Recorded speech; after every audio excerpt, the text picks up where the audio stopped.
Hey, good morning. This is Mayor Valensky with Driving Markets. Okay, so on Friday, the market shot up significantly on the back of the fact that consumer confidence it is an all-time low, and also there was a great lot of hope that the recession's not going to happen and the bear market's over, inflation's topped out, and interest rates are likely to go up much further. Okay, let's just analyze that in a bit more detail.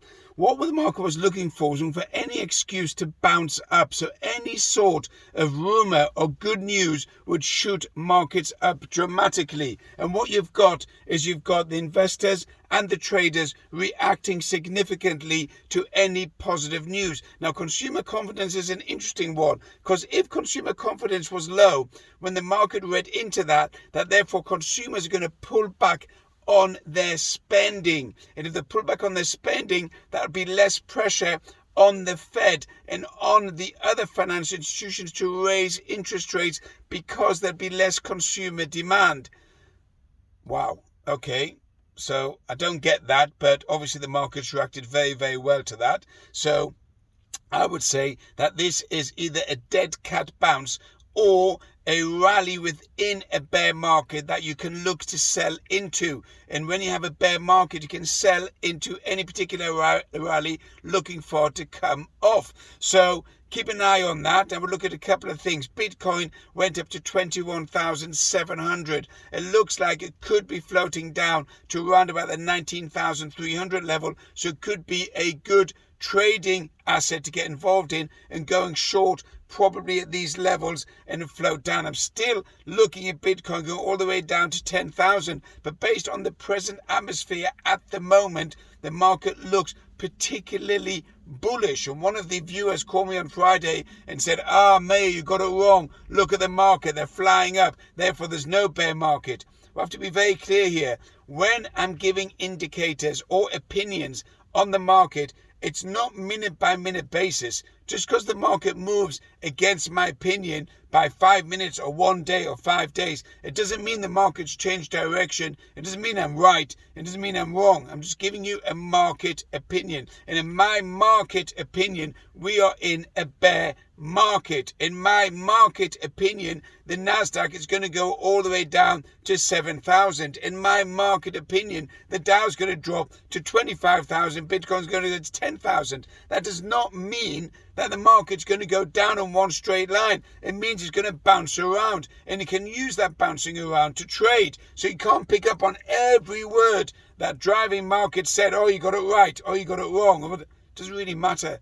What I'm trying to give you a bit of information here on where the markets are generally moving and where there are opportunities, and whether you're trading stocks, or whether it's Tesla or Amazon or CRM or NOI in China, or whatever you're trading in shares, or whether you're trading FX, whether it's Canadian dollar, US dollar, Australian dollar, pound, Japanese yen, euro dollar, whatever you're trading, there's always opportunities, as with commodities, as with indices. So go and catch me on every word. Now, going through to this week, we've got a couple of significant numbers out, economic numbers. We've also got the pending home sales, which is the Case-Shiller index, and that will show American growth in home asset values since April. That's an important measure to give you an indication what's in the States. The reason why I choose the States all the time, because the States, United States, is a barometer for the rest of the world. You've also got personal consumption expenditure on Thursday out in the US. Also, what you've got also is the Chicago PMI, the Purchasing Managers Index, that's coming out also this week, something to keep an eye on. In the Eurozone, you've got unemployment and inflation numbers out on Thursday and Friday. You expect inflation to rise up as far as the Eurozone is concerned. However, unemployment is dropped to pre-pandemic levels because there's a massive shortage of labour in Europe, in the UK and in the US, and that is preventing us going into a full-blown recession. You can see by the airports are overloaded. There's not enough pilots, there's not enough planes, not enough baggage handlers, not enough airline staff. A lot of them been sent home from the pandemic and have not come back to work or have found other jobs. So there's a real shortage of work, especially